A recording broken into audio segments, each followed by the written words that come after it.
Hey guys, welcome to the Wrestling Escape Pod and welcome to episode 10. Episode 10? We're actually now in double digits. I am loving those shades. Tommy Toy Travels is here, rocking the shades. This is episode 10. This is a very special episode. What we're doing for this episode is we're actually going to take your questions. Now, don't shout them out in the chat or whilst you're watching this. This is pre-recorded. I have already got your questions that we managed to get from one of the live streams that we do on the Wrestling Escape Pod YouTube channel.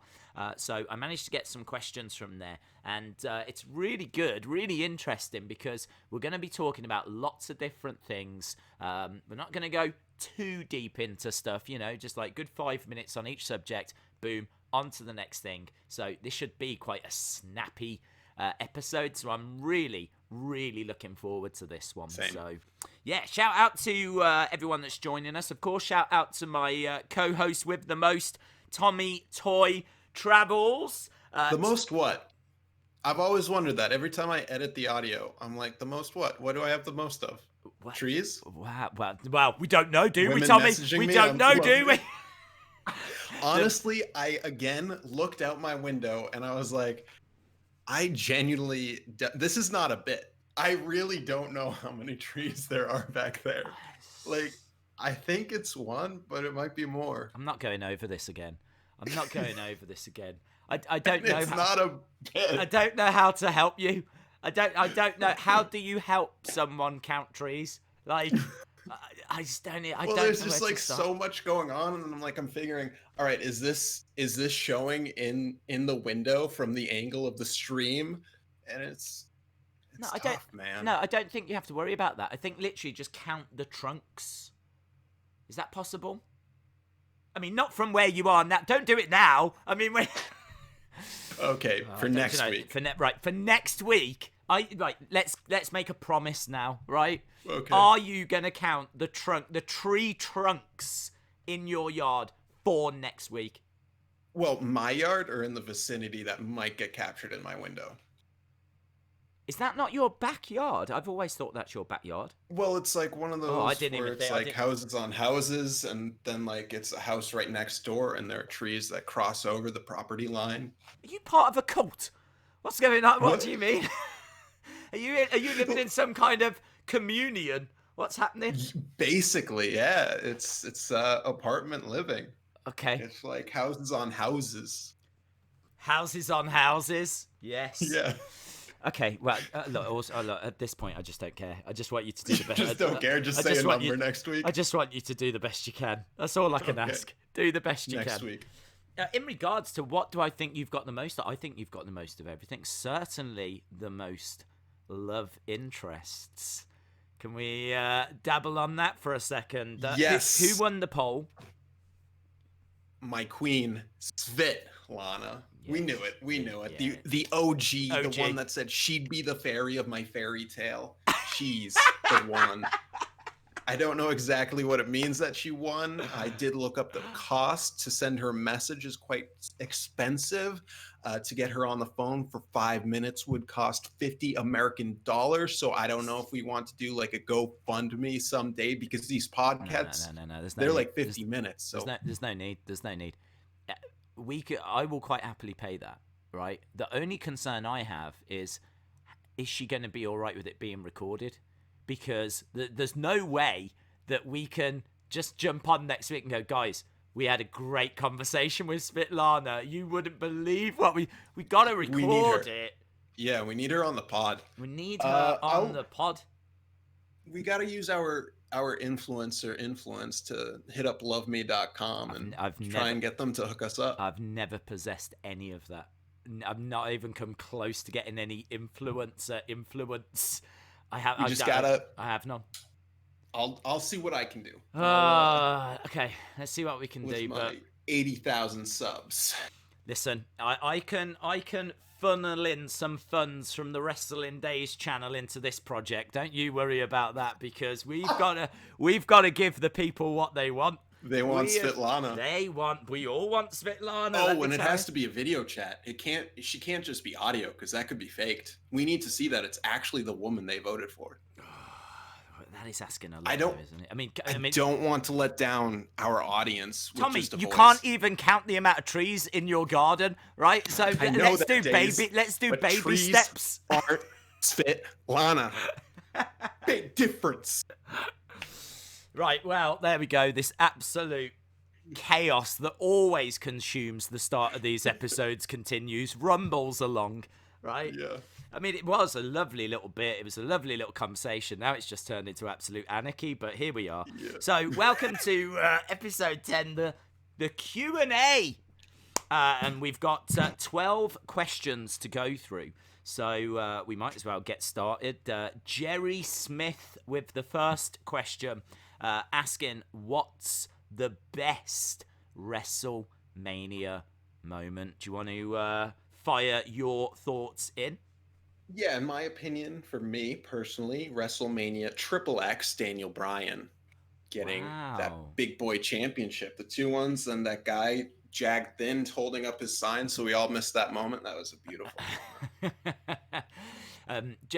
I really love, though, the fact that Connor was there.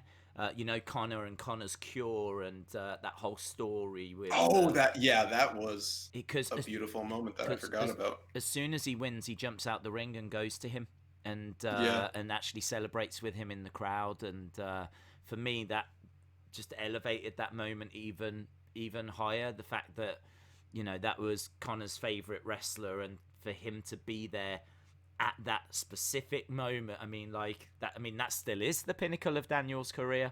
I think it'll always be the pinnacle of Daniel's career, and for him to be there for that was heartwarming, to say the least. I always think about Hogan and Andre and WrestleMania 3, just because for me that's an image that kind of gets it's bigger than wrestling, and if I was to show an image of wrestling to someone, if they were like, what's wrestling? Can you just show me a quick picture or something? I think I'd be going for that face-to-face Hogan, Andre, 80-odd thousand people. You're talking about two of the biggest wrestlers of all time, and that face-to-face moment, just that alone kind of gives you goosebumps. And they did a great job of recreating it years later with Hogan and The Rock. Hogan and The Rock and them being face-to-face, that was such a great moment as well. Did you have any others in the run-in for that at all? No. That was it. That was it. It is that was it, yeah. Daniel Bryan, yeah. I like that. I wrote it in caps on my notes. I like that, because for me, Hogan Andre was it for me. And I kind of thought, I'm not sure how we're going to present this, because this is the first Q&A one that we've done. So I was like, are we doing a top 3 for each one? Are we going to just provide one answer? I wasn't quite sure. So I did have a think, and obviously Stone Cold from WrestleMania 13 when he's in the sharpshooter. Brett's got the sharpshooter on and the blood's coming down Stone Cold's face. That's a real iconic image. And you could say that really this is where we're starting to get the start of the Attitude Era, is at this point, Stone Cold now really starting to come into his own, and Brett, starting to turn heel, and obviously would actually leave the WWF, and we would then start going into the Attitude Era. So it's such a kind of great image, but the start of something bigger as well. So I think for me, all of that comes flooding to mind. The next question, and I got to tell you, I loved this question. I really loved this next one. It's you in a question form. Ooh, it's totally me in a question form. This is the Dukes, and this is favorite championship. If you know me, I am a belt person. I love the belts. I love the championships. I'm a big fan of all the different belts. It's why I started collecting Mattel figures. I saw Grimm's Toy Show. I saw your videos as well, and I saw the belts, and straight away I was like, that's it. That I know I want to collect all the little championship belts. The figures were cool, and I could definitely see ones that I wanted. But I knew straight away I just want a shelf with all the different champions and all the different championship belts. And of course, things spiral out of control before you know it. You know, you're remortgaging the house, you're selling the kids. You know what I mean? And things spiral. So, what have you got then? Favorite championship? I'm not like you. I like the belts, but I don't really think of any designs like, wow, that's awesome. Really? Like, I think they're awesome, but then I think with my brain, like, I really like the SmackDown women's title, but I think the design looks terrible with the WWE logo. But I just like how the colors work.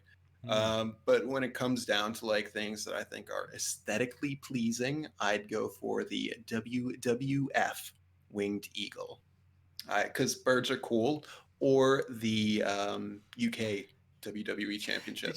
Did you say because birds are cool? Yeah, the Winged Eagle, because guys, we all know birds are cool. Yeah, if they fly, man. If they had the Wrestling Robin Championship, we'd be all over that. Maybe it's possible. Winged Eagle, I have to agree, and I don't have any surprise in you saying that, to be honest. I can give you just a bit of information on it. It arrived in 1988. It was gone by 1998, so it was around for 10 years. What's really great is you can actually see the actual precise moment that it arrives in the WWE. It's a bit strange, but one of the most watched wrestling matches ever was Hulk Hogan versus Andre, but not WrestleMania 3. They had a rematch on TV, and people tuned in to the main event. That's what it was called, the main event. And the main event of the main event was the rematch of Hogan and Andre the Giant. And what's really weird is backstage, Hogan is doing his interview saying that he's going to win and say your prayers, eat your vitamins and all this kind of stuff. And he's got the Hogan 86 belt on, the old championship. And moments later, he walks out to the ring and he's got a different belt on. Like, you can tell that they had pre-recorded the interview like ages ago. Like, you know, maybe earlier in the day, a few hours before or something. And within that time, they've changed the championship. So he goes from having this backstage interview, the camera cuts to the entrance thing, and when he walks out, he's got a different belt, and that is the debut. And the commentators don't even talk about it. I mean, like, if that was today, it would be an unveiling, and it would be a big, like, you know, it's just now he's just wearing this different championship, but they don't draw attention to it. So that's how it debuts, and amazingly, Andre the Giant wins that match. Obviously, there's a lot of skullduggery and things that go on. But what's great about the Winged Eagle is not only does it look amazing, but the people that held it is a who's who. You've got Hulk Hogan, you've got Andre the Giant, you've got Macho Man Randy Savage, Ultimate Warrior, Sergeant Slaughter, Ric Flair. It's got to be up there because of not only how it looks, I mean, so detailed, a stunning design. It's classy, it's aesthetically pleasing, very much like Svetlana. Yes. And but the people that held it, absolutely stunning. I do want to just mention the Lou Fez belt. Now, I will put a picture on screen, but of course, for those listening on Apple Podcast, the Gun Show boys. They won't be able to see it, so they need to Google it. They need to Google it, but I will try and describe it. Small, right? Really thin. It's got a smallish center plate. It's got some side plates. I think it's about 3 or so each side, kind of connected by chains. There is like a belt behind it. And I think in each of the side plate, there's like a different wrestling stance, wrestling hold. And then in the middle plate, it's got like a wrestling ring and some details around it. The reason why I'm mentioning this is because this is, I believe, Jim Cornette's favorite belt. Just by chance, he was talking about this the other day. I heard on his podcast that he said that this was his favorite championship. and I believe it's the first NWA Championship all the way back to the 1940s. So not one that I rate, if I'm being honest. It's too small for me. I like big belts that make a statement, you know. This is very thin, very small, but it's nicely detailed. It does look valuable, and just a fun fact that was the first NWA Championship, because of course NWA precedes the WWE. You know, you're going back to the early 1940s here. I think early 40s, mid 40s, around that ballpark. So just wanted to make sure that we dropped that in. Right, next question. This is from Brandon Woodhead. I found this hard. And actually, I still don't know if I've got an answer. But Brandon Woodhead asking the hard questions. What would your gimmick be if you were a superstar? Tommy Toy Travels, take it away. I always thought it would be funny if, like, Daniel Bryan was like the American Dragon. Well, Bryan Danielson was. So I always thought it would be funny to be like the American weeaboo and come out with a valet that was just like an anime pillow doll wife. But that was the idea. That was it. It didn't progress anywhere beyond that. Just thinking, oh, that would be funny if the valet was a pillow wife. I personally think your gimmick should be someone that goes onto love interest websites and gives us updates. Your promos would be absolute fire, and then like your Titantron screen could just be like all the replies that are coming through from all the women around the world. Now I understand what it's like to be a woman on Tinder. Yes. It's like you get messages. Yeah. Well, I mean, I don't know what it's like, but I bet you do. I bet you do. So what? Can you elaborate on that any further? So you would come out with, what was the thing called? A human pillow, I know of, but what are they called? Not a human pillow. Not a human pillow. Take that back. The official term, the terminology, is a dakimakura. Listen, I'm a mess when I've had 5 of those. I'm an absolute mess. If I'm out on the town and I have 5 Takimara bras, then I am just all over the shop. Let me tell you. No, so what is it? It's a human. No, it's a pillow. Yeah. Do you have a body pillow, like a pillow that's the length of your body? No. Okay, it's like that. And the pillowcase, they print out a picture of like an anime girl or an anime man. Right. And then the back of it is them naked, usually. Hello. Well, you've got to have some sauce in there, haven't you, in all fairness? Exactly. So. Yeah. And do you have one of these? Is this turned into a confession? You do? Oh, I have plenty. Have you got a room that when you turn the lights on, they're all just like staring at you or something when you walk in? Wow. If the camera was to just pan down, their lifeless bodies are all just on them. Recording this podcast. Do you know what though? That gimmick would work. Like if it did go to like a slightly darker place. Could you imagine if you came down with one and you just started talking to it and you put it like gently in the corner of the ring and like you turn around and go shh and just tell it to be quiet and then you turn back to your opponent and everything. That would get over. That would totally work. And the opponents could wrestle with it. They could if they dared. Yeah. I think this is Dang. Yeah. I like how you built that up far more than I did. Well, it's only because I don't have anything and I need to kill some time. Because this is hard. I mean, I could easily sit here and say, yeah, I'd be a milkman. I'd be a milkman. I'd come down in a milk float. And I'd chuck like milk around at people, very much like Kurt Angle did. Or do you know what I mean? Something along those lines. But I've never given it a great deal of thought, if I'm being honest, as to what my gimmick would be. But I've got a lot of respect for Orange Cassidy at the moment in AEW. Because what I really like about him, I know we're straying a little off topic, but what I do like about him and what I like about his gimmick is that he has gone and done something like, I don't know, 120 years after wrestling really got going. He's come along with something we've never seen before.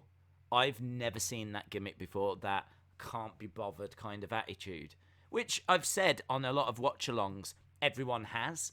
You know, we all have those moments where we wake up in the morning, it's like, oh, I don't want to go to work. Or you've been on holiday for a week and then it's the Monday back, you know, and it's like, oh, I just don't want to do it. And why can't wrestlers feel that way? Why can't wrestlers, you know, lack motivation sometimes? So I really like his, like, it was great actually at AEW Double or Nothing. He came out and it was a ladder match and you had to climb the ladder and get the casino chip. And he came walking out, like strolling out, and he looked at the ring and he went to the commentators and he just leaned over. He just went, what have I got to do again? What have I got to do? And the commentators are like, right, you've got to get the ladder, and they were actually telling him the rules of what he had to do in the match to win the match. I do think there's sometimes he can take it a little too far. There's sometimes where, you know, you want to see him actually, right, you're in the ring now. You're starting to get into the match. Let's not mess around now, because he can wrestle. So I would like it to be just a little bit quicker at where he actually turns his wrestling skills on. But his general outside of the ring demeanor of, oh, I just can't be bothered, I think is very, very relatable. So I would love a gimmick like that, but I honestly, I can't think of anything we've not seen in 120 years, which is why Orange Cassidy really stands out to me. So cool. I'll have to go with the Milkman. I'll have to get, wow, hang on, that sounded wrong. I'm not going to go with the Milkman, but you know what? Yeah, I guess I know it. Right, let's move on. I hope that answered it, Brandon. You shouldn't ask such difficult questions. Shame on you. Next up, Swamp Manor wants to know, what was the most emotional moment in wrestling history? What have you got for this? Oh, a real change of gear. I like to make everything about me, so I forgot the history part and made it in my life. Right, so okay.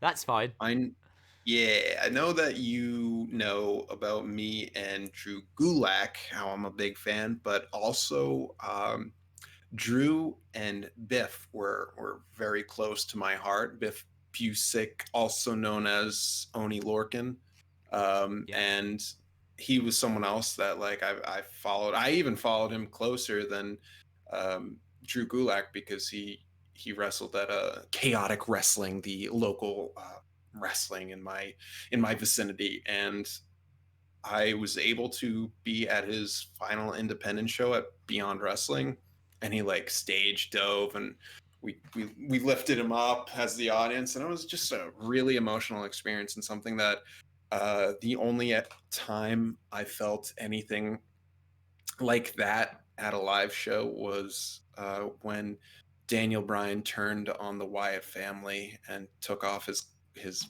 Wyatt thing and climbed the cage, and the whole crowd was yes, yes, yes. Those were the two IRL in-person moments for me that were super emotional, because they were awesome. Yeah, I mean, you've gone a slightly different direction to me, but I really like that, because those are obviously moments that mean a lot to you. For me, I was trying to think about like retirements, you know, when someone retires, and it being like more of a very real emotion, you know, like when Edge was forced to walk away from wrestling, and he had to when retire, Roman made his announcement. Roman, yeah, of course. I mean, the thing with Roman is we know that he's back now, and you know, but at the time, very much so at the time, that was very difficult. And the same with Paige as well, when Paige had to retire so early, and she would be such a big force in the women's division right now if she was still able to compete. So, yeah, I kind of went a slightly different way. I suppose for me, the biggest tragedy in wrestling was Owen Hart's passing. And obviously there's a Dark Side of the Ring episode, which, there's not really any need to get into on this. I don't want to bring the tone down too much, but I would say that moment, I don't think, to be honest, it really hit me fully. I did watch that show live, and it didn't hit me fully because there's always that part of you that's like, what's going on? Do you know what I mean? It's the Attitude Era. Is it storyline? They're doing a very good job in telling you it's not. You can see the emotions real. You don't quite believe the news. There's a whole mixture of emotions, We'd never seen anything like that before, someone passing away on a show. It was a hard thing to process. And I think for me, what might be, and this, might sound strange, but I think for me what was harder was actually the Raw the next night. Because Raw the next night was Raw is Owen. And they all come out at the start. You can see that Steph had been crying her eyes out backstage. Her eyes are all red, puffed out and everything. Mark Henry's just gushing tears. Jeff Jarrett breaks down. They do a 10-bell salute. There's matches on the show, but they're kind of inconsequential. They're intercut with just thoughts from the wrestlers. And the end of the show is Stone Cold coming out. And the glass breaks. The crowd go crazy. He comes down. He doesn't say a word. He just goes to the corner, grabs a few beers, looks at the Titantron. The picture of Owen comes up.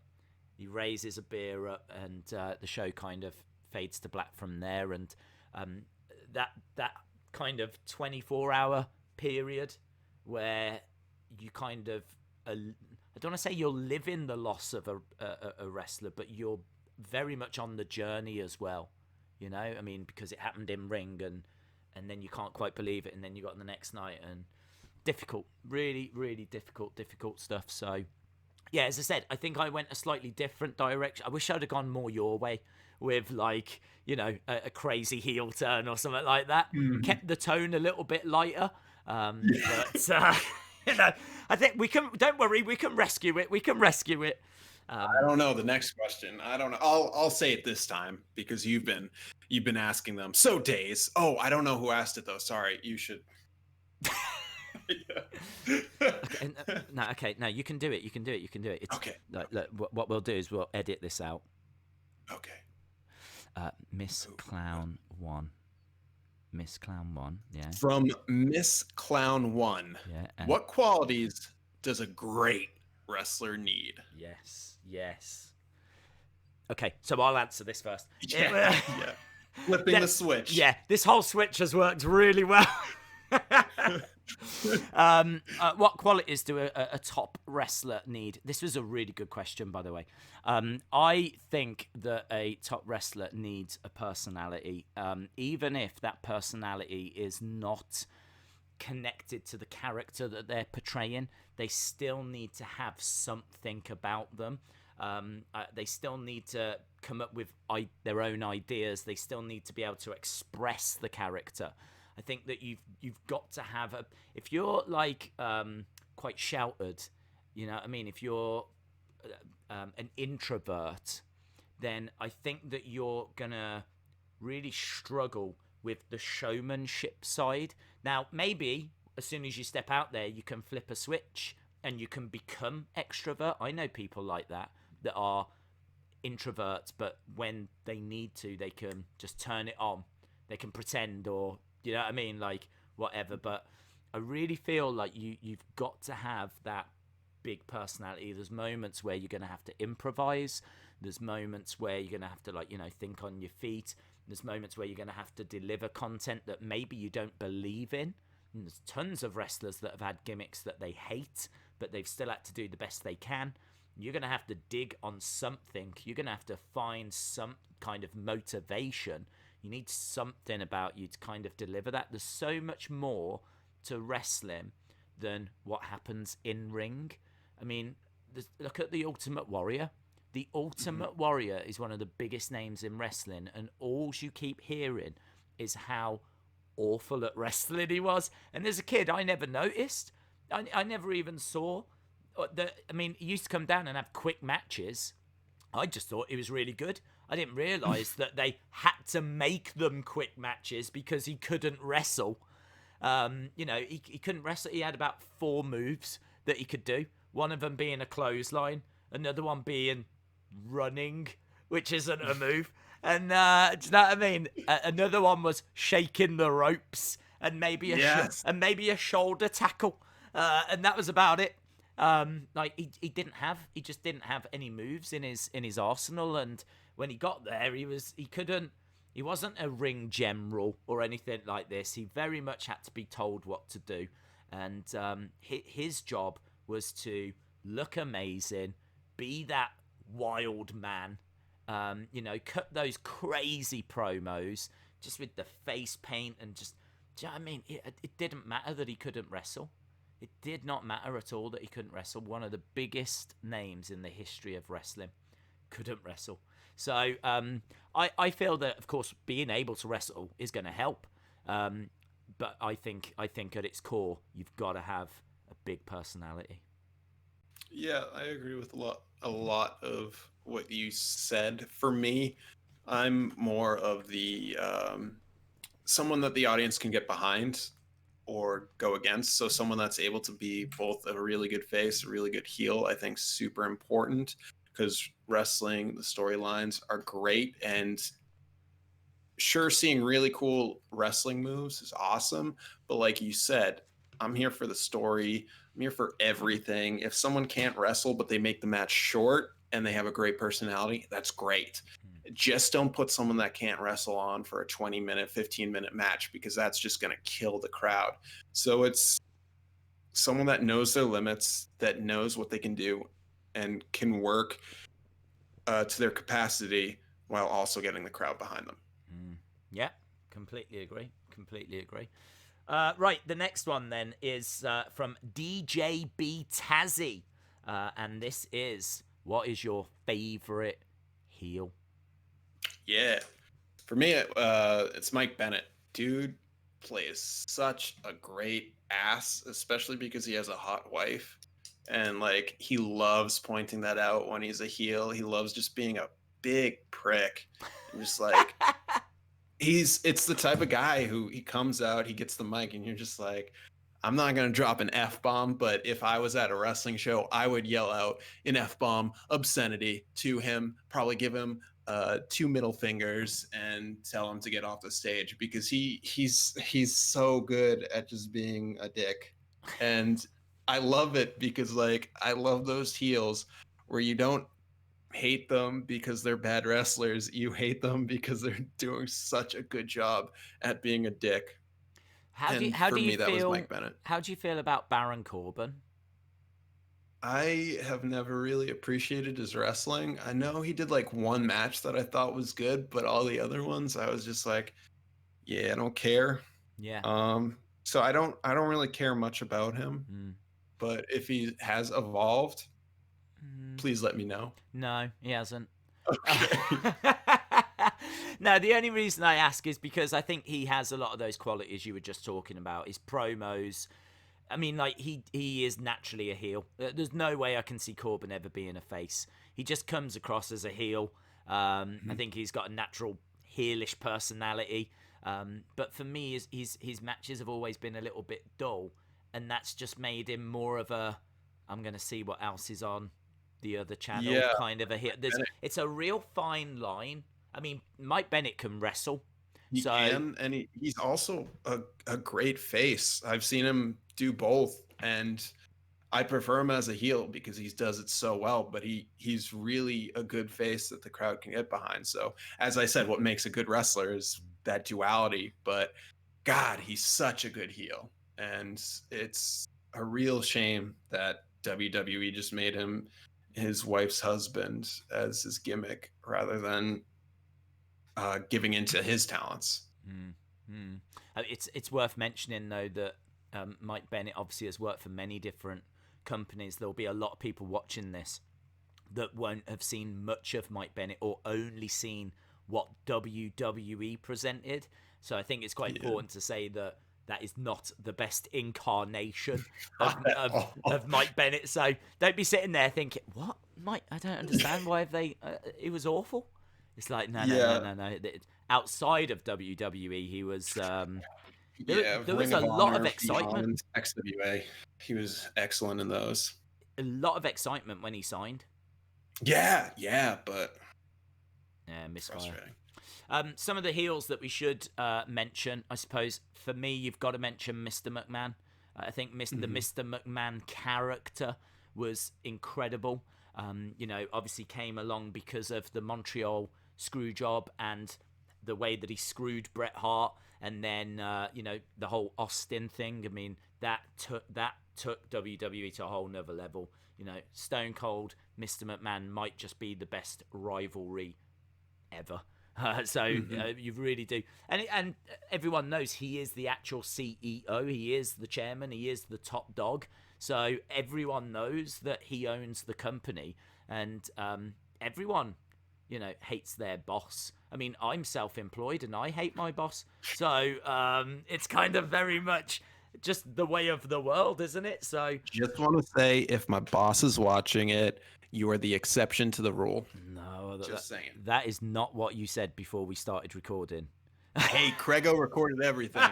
For those of you that don't know, Craig is our good buddy. He's behind doing everything behind the scenes. Shout out to Craig. There we go. Shout out to Craig. The heel that I do want to mention, again, I just want to quickly run through a few.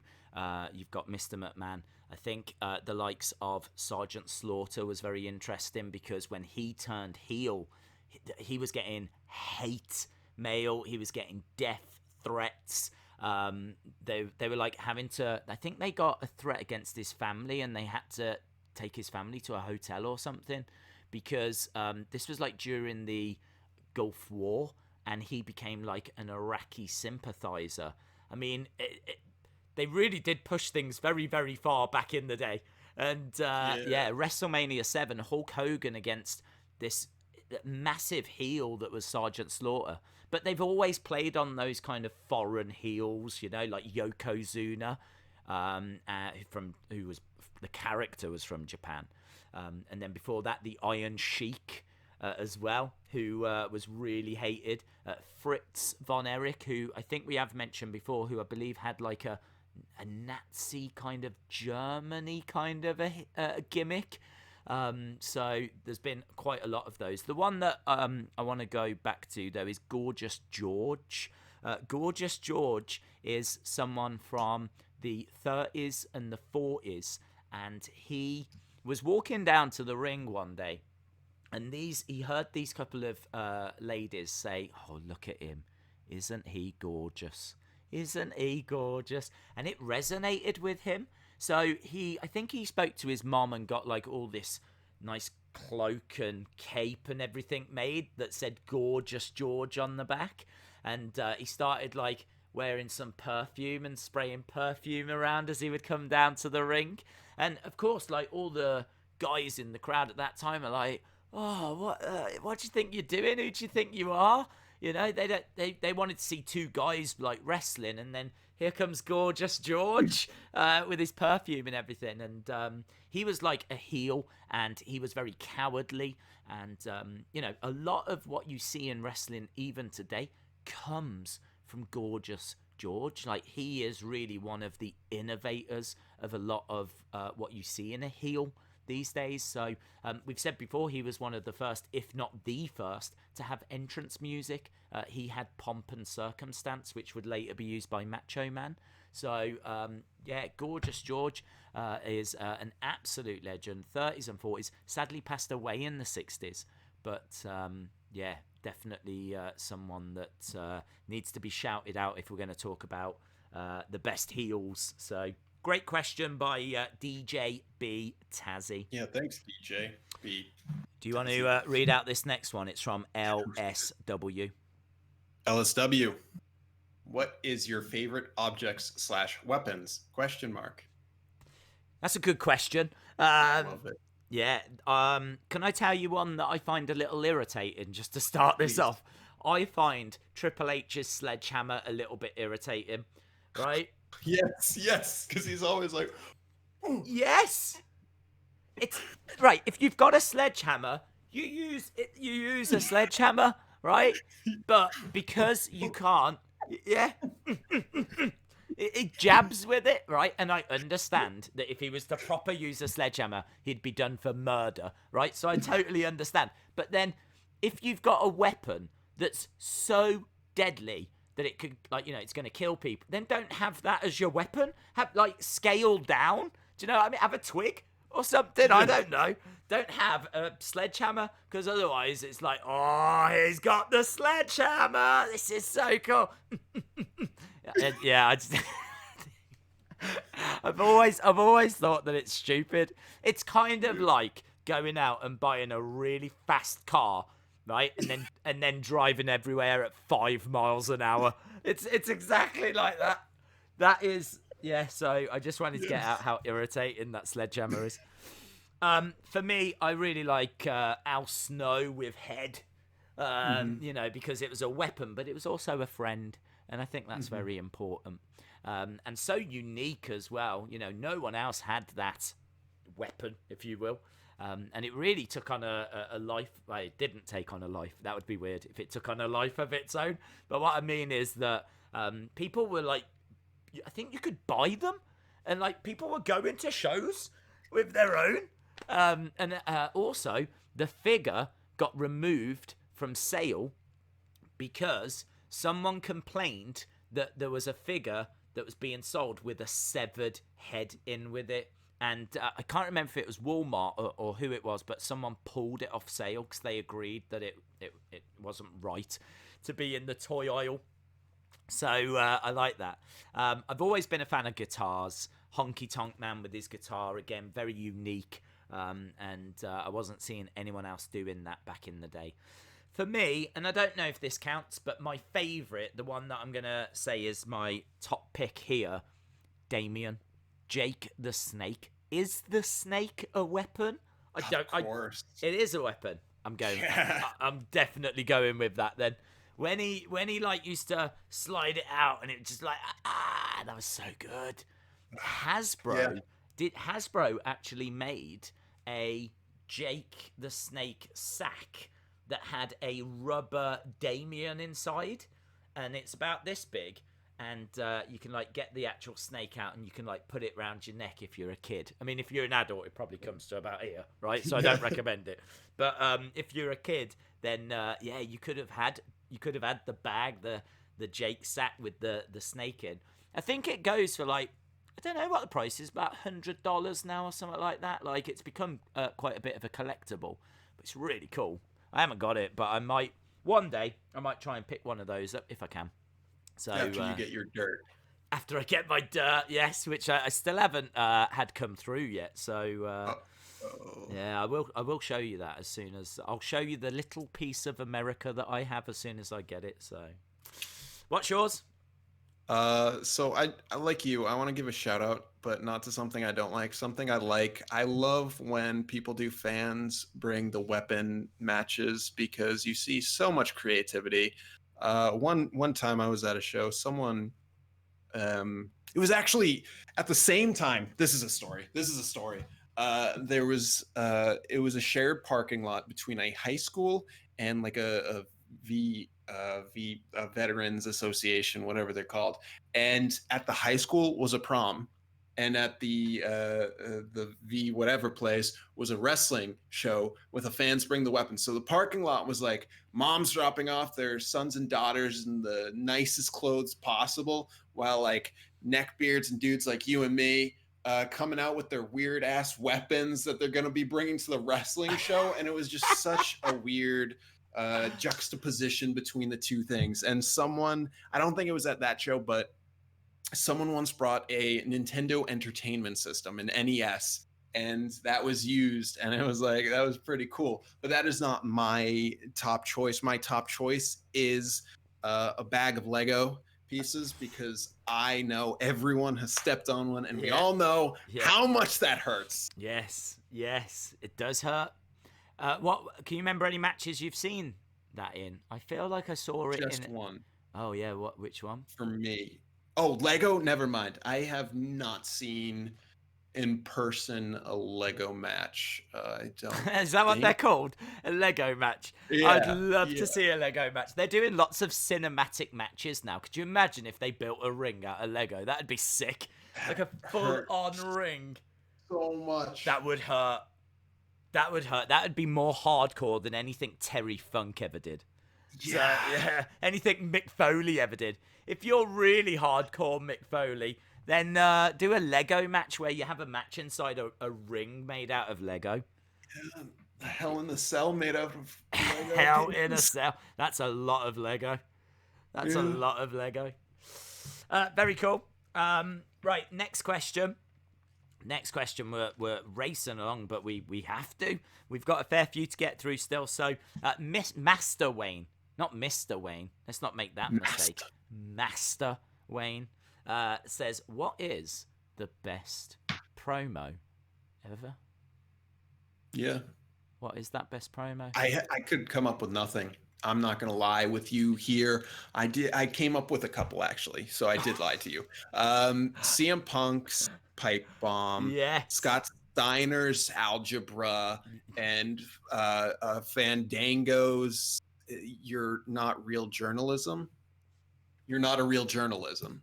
Oh, I don't remember that one. I don't remember that Fandango one. Oh, wow. It was incredible. It was one of the most emotional moments in wrestling. He was talking to Renee, and he was just like, "You're not even a real journalism."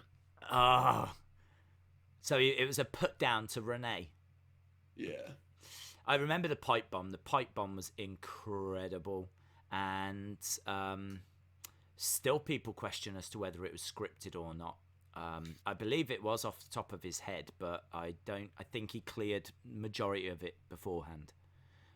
But yeah, I mean that was such a moment in wrestling. CM Punk sitting there and kind of breaking the fourth wall, and I love that as well. I love it when things do that. You know, when they just talk to you direct, like during the show or something, and they break that fourth wall. So yeah, the pipe bomb was incredible. Did you mention the Scott Steiner one? Yeah, that was. I've only seen that a couple of times, but he gets proper twisted up, doesn't he? And like numbers and trying to come out with percentages, I think, and things, and then he's like trying to work it out in his head, and nothing's adding up, and he all gets totally lost. So yeah, that was really good. There's one, right? I actually wanted to make sure that I didn't forget anything major. As soon as this question came up, I thought of the one I'm going to say is my top one. And we will get to that in a second. But there was one on this list I hadn't seen.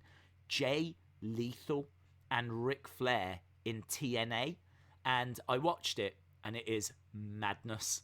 Jay Lethal does the best Ric Flair impression I have ever heard.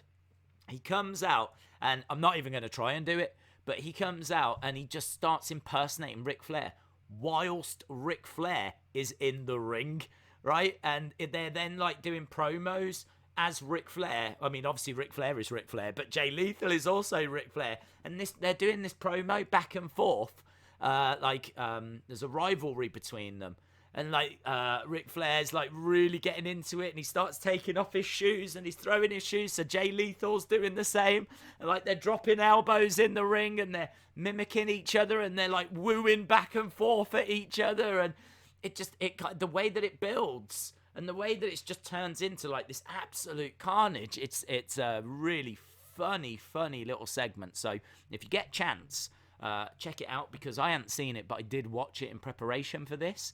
And Nigel McGuinness is in the ring at the time, because I think he was over there as Desmond Wolfe, maybe.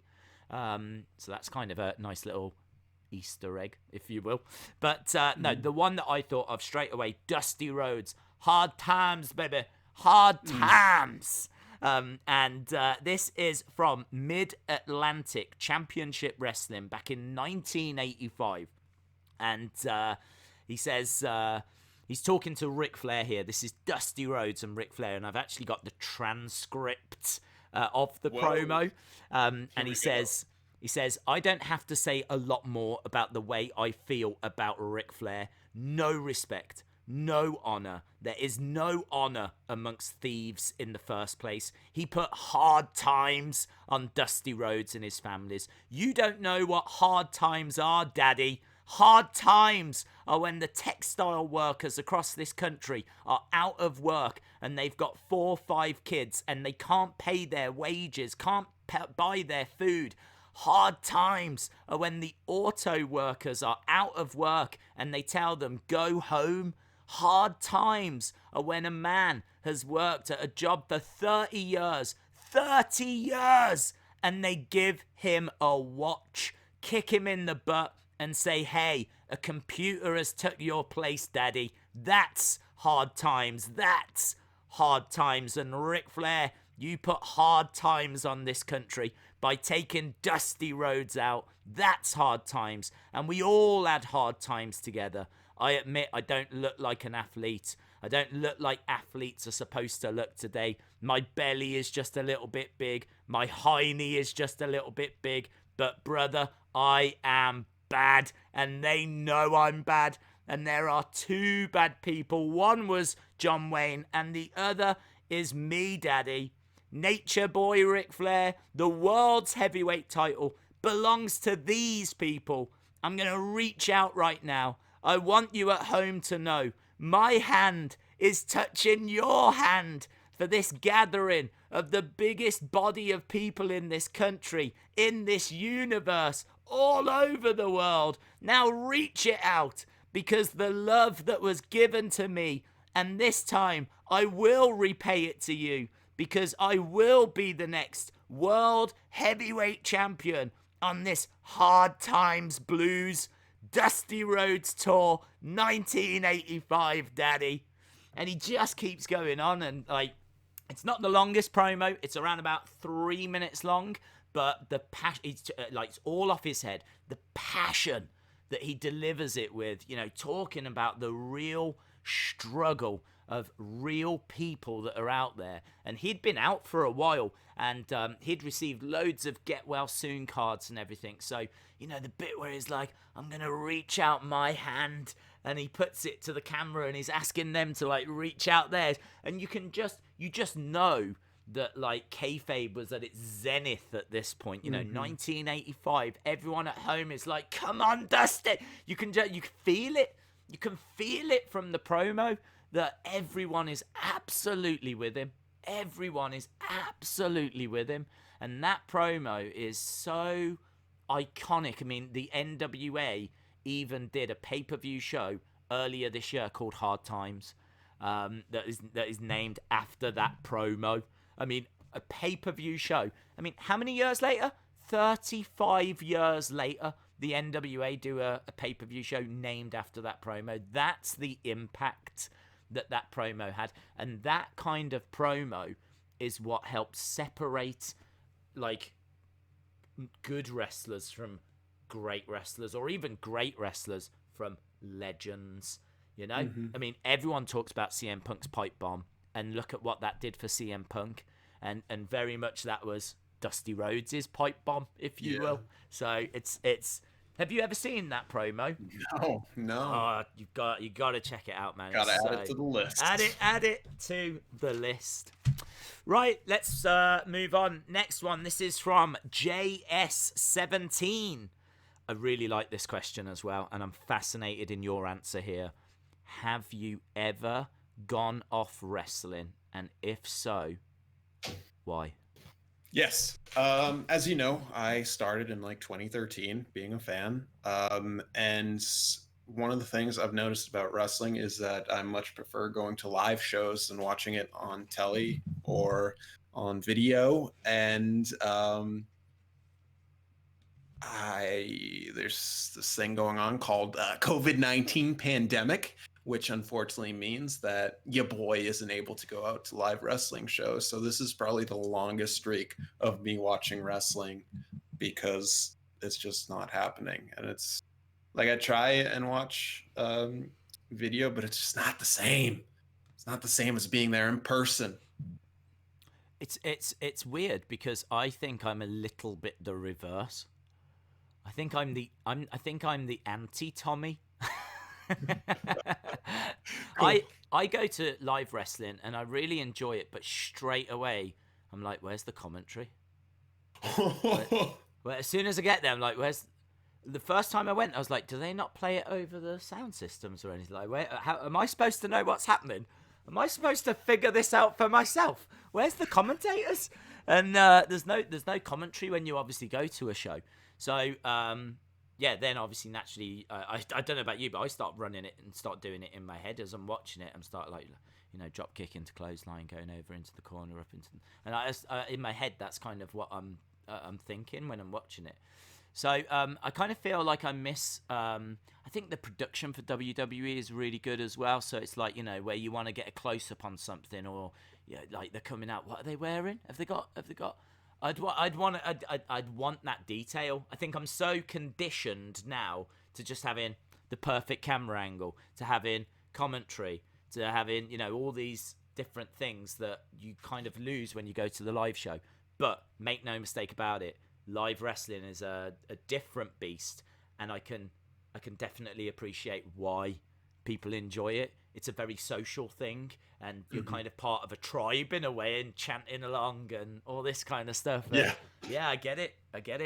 So do you think there's a way for you to ever sit down? Have you ever sat down and watched a classic wrestling show? Have you ever gone back like before 2013 or?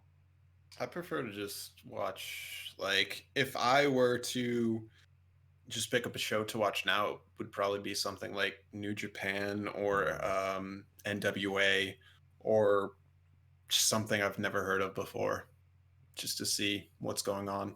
Right. More so than like a Raw or a SmackDown. Yeah.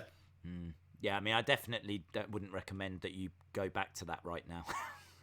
Okay.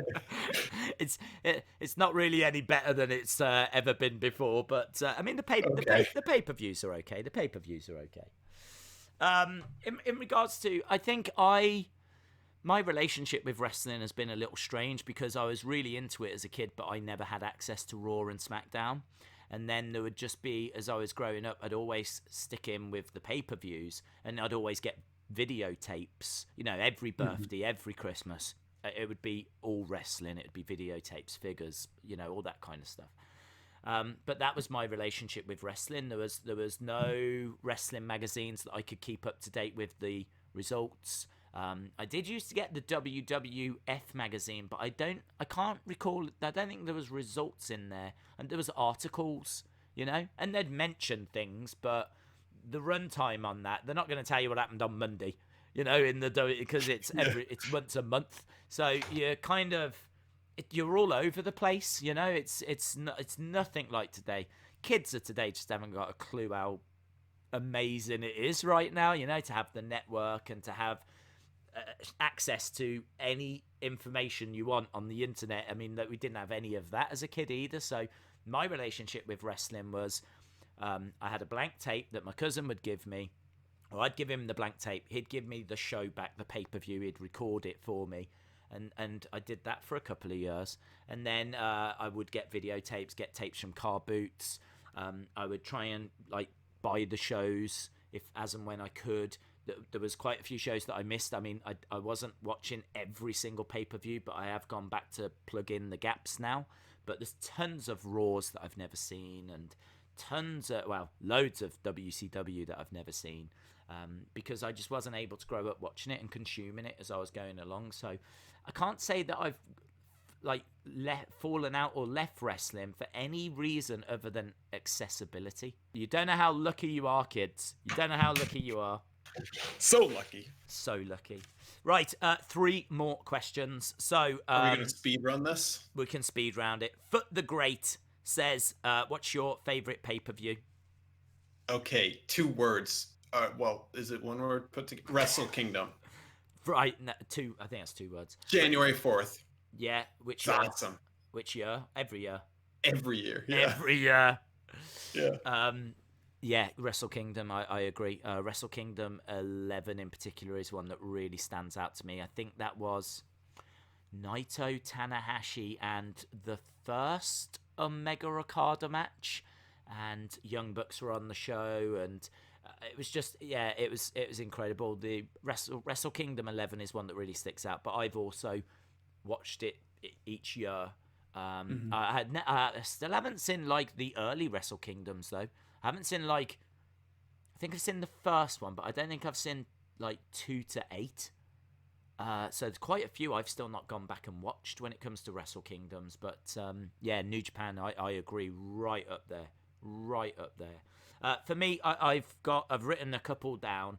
I've written down WrestleMania 17 because it's always regarded as the best. But the one that I always mention is Royal Rumble 92, just because it's a who's who of wrestling. And it's a Royal Rumble. If you don't know who wins it, I won't spoil it. Just watch it because it's a great watch. Because every time it counts down, another Hall of Famer comes down. It's like Warrior, Undertaker, Hogan, British Bulldog.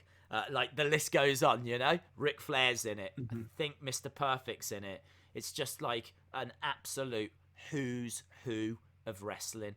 So that Rumble match is incredible, and it's elevated by Bobby the Brain Heenan's commentary. His commentary is just absolutely next level. So yeah, I'd be leaning to those. So shout out to Foot the Great. Next one, Sonny Wolf. Sonny Wolf asking, what is your favorite manager? Yeah, should have known so. Oh, hello. Technical problems. Tommy, you froze. Oh, no. All of this is being captured, and now I'm on my own. Now I know how Svetlana feels. How do I rescue you? You're back, yes! You've gone again, Tommy.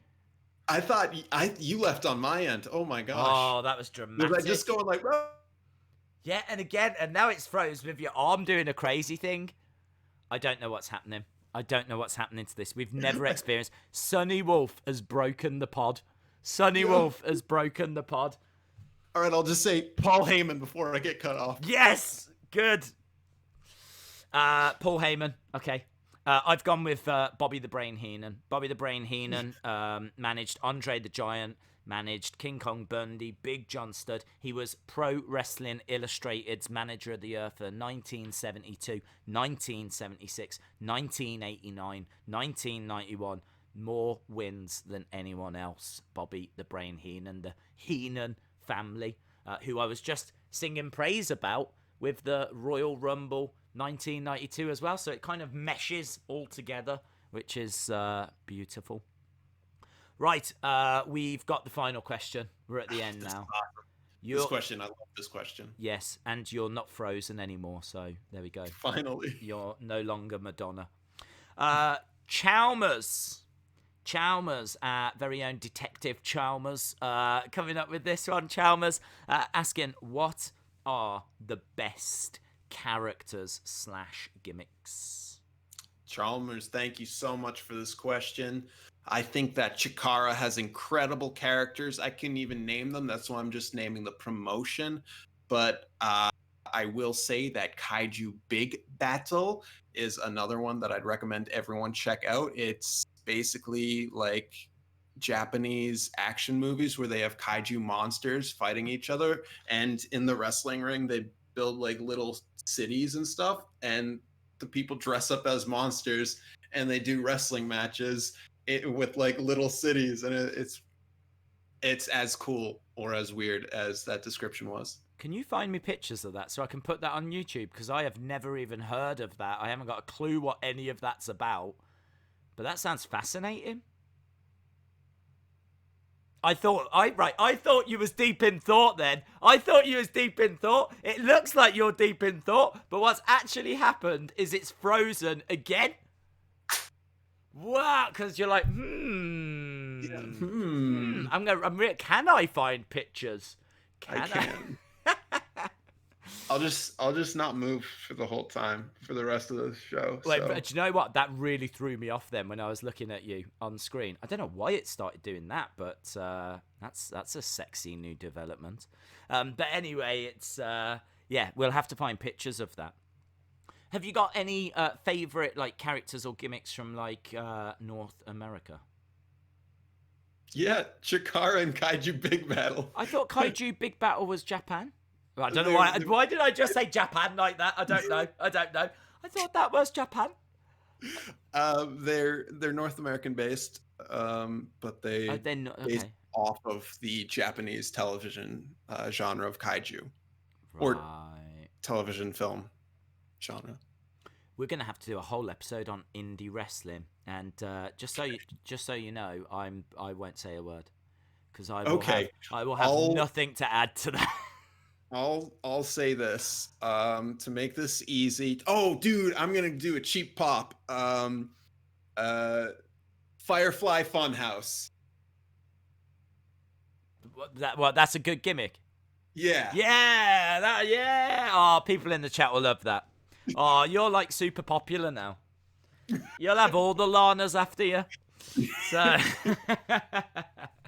well, look, the ones I wrote down, obviously Undertaker, Doink, Gorgeous George, who we mentioned earlier as well. Just one of the first ever heels. There's one that I really wanted to mention though, because he really did bring me into wrestling. I loved the Ultimate Warrior, right?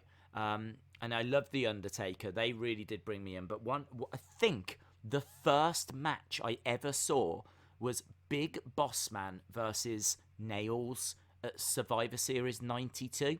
I think that's the first match I ever saw. I'm almost certain the first one of them would have been from Survivor Series 92. And I think it was Bossman Nails, because I think they had a nightstick match. And Big Boss Man, I couldn't believe that there was a guy, a prison officer, that was in this wrestling world that was able to do. You're telling me that there's a place where a prison officer can settle his problems with a prisoner in a ring, and they can use a nightstick, and it's on a pole, and it's just the first person that gets it. As a kid, you go, "This is the greatest thing ever. This is actually the greatest thing ever. I think all the world's problems can be solved this way." I can't think of a single world problem that can't be solved with a nightstick match. So, Big Boss Man, I definitely want to shout him out because such an interesting gimmick to do a police officer. And Nails, although Nails wasn't really around for very long, but he was a prisoner gimmick, and it was very cool. And I think that is that. Marathon episode. That was Marathon episode. It was a great episode. Really enjoyed it. And I've got to tell you what our next episode is. I said to Tommy that I wasn't going to tell him off camera because I wanted you all to experience his reaction the same way that I'm going to experience it as well. Okay. I actually don't know how you're going to react to this. Okay. Don't worry. It's nothing bad. That's what I'm going to say. But our next episode, I've done something different. I said to our wonderful audience, can you please tell us a superstar that you would like us to focus on? We're going to do an hour on a wrestler. All right? Okay? And they came back with Eva Marie. Yeah. That's what I'm talking about. Yeah, let's do it. Yeah, baby. Heck yeah. I'm hyped. That's going to be a really good episode. We're going to do a deep dive. Oh, wow. I'm not saying nothing. I'm not saying nothing about that. But did you have an Eva Marie standee? Yeah. I remembered you having that. And we probably should save this for next week. We'll save it for next week, but I'm not going to. Can I ask why? If you give me a week to try and remember why, hopefully I can. There we go. Tune in next week. So we're going to find out how many trees are in Tommy's garden. We're also going to find out why did... Oh! Huge reveals! Huge reveal! There's drama on the Wrestling Escape Pod! Scenes! There's absolute scenes! Guys, thanks a lot for watching. Hope you enjoyed the episode. We'll see you next time. Bye for now.